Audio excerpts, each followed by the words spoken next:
নমস্কাৰ দৰ্শকসকলক স্বাগতম জনাইছো ট্ৰু নিউজ অসমৰ বিশেষ প্ৰতিবেদনধৰ্মী অনুষ্ঠান দিহিং পাটকাইলৈ অসমৰ গৌৰৱ পূবৰ আমাজন দিহিং পাটকাই দিহিং পাটকাই অসমৰ অন্যতম এখন অভয়াৰণ্য লগতে সৰ্ববৃহৎ বৰ্ষাৰণ্য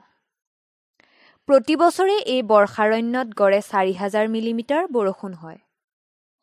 সম্পূৰ্ণ বৰ্ষাৰণ্যখনৰ মুঠ মাটিকালি 111.19 বৰ্গ কিলোমিটাৰ কিন্তু চৰকাৰে তাৰ পাছতো কিয় এই বৰ্ষাৰণ্যখনক ধ্বংস কৰিব বিচাৰিছে ইয়াত থকা পশুপক্ষীৰ লগতে জীৱ-জন্তুবোৰক চৰকাৰে ধ্বংসস্তূপত পৰিণত কৰিব বিচাৰিছে কিয় আজিও এই বৰ্ষাৰণ্যখনত 47 বিধ প্ৰজাতিৰ জীৱ-জন্তু 47 বিধ প্ৰজাতিৰ দুষ্প্ৰাপ্য সৰীসৃপ আৰু 30 বিধ প্ৰজাতিৰ নানাৰঙী পখিলা পোৱা যায় ইয়াৰ উপৰি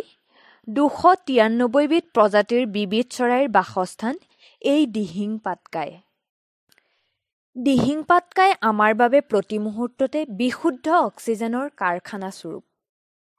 তাৰ পাছতো চৰকাৰে কিয় আমাৰ বিশুদ্ধ কাৰখানা নিশেষ কৰিব বিচাৰিছে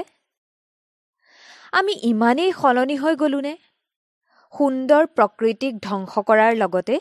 নিৰীহ জীৱকুলৰ বাসস্থানকো কুটিল চক্ৰান্তৰে কাঢ়ি ল'বলৈ কুণ্ঠাবোধ কৰা নাই জীৱশ্ৰেষ্ঠৰ মানৱীয়তা বুলি একোৱেই নোহোৱা হৈ গৈছেনে আজিয়েই যদি আমি ইয়াৰ বিৰুদ্ধে মাত নামাতো এই নিৰ্দোষী জীৱকুলৰ কি হ'ব সেয়ে আহক আমি সকলোৱেই নিজৰ মাজতে প্ৰতিজ্ঞাবদ্ধ হওঁ যে এই সুন্দৰ বাতাবৰণটোক নৰকত পৰিণত কৰিবলৈ আমি কেতিয়াও নিদিওঁ সকলোৱে প্ৰতিজ্ঞা কৰো আহক আমি নিৰ্দোষী জীৱবোৰৰ বাসস্থানক কোলা মাফিয়াৰ বেদখল কৰিবলৈ নিদিওঁ চৰকাৰৰ ওচৰত সকলোৱে এই ধ্বংসযজ্ঞৰ বিৰুদ্ধে একেলগে থিয় দিওঁ আহক news desk report true news Assam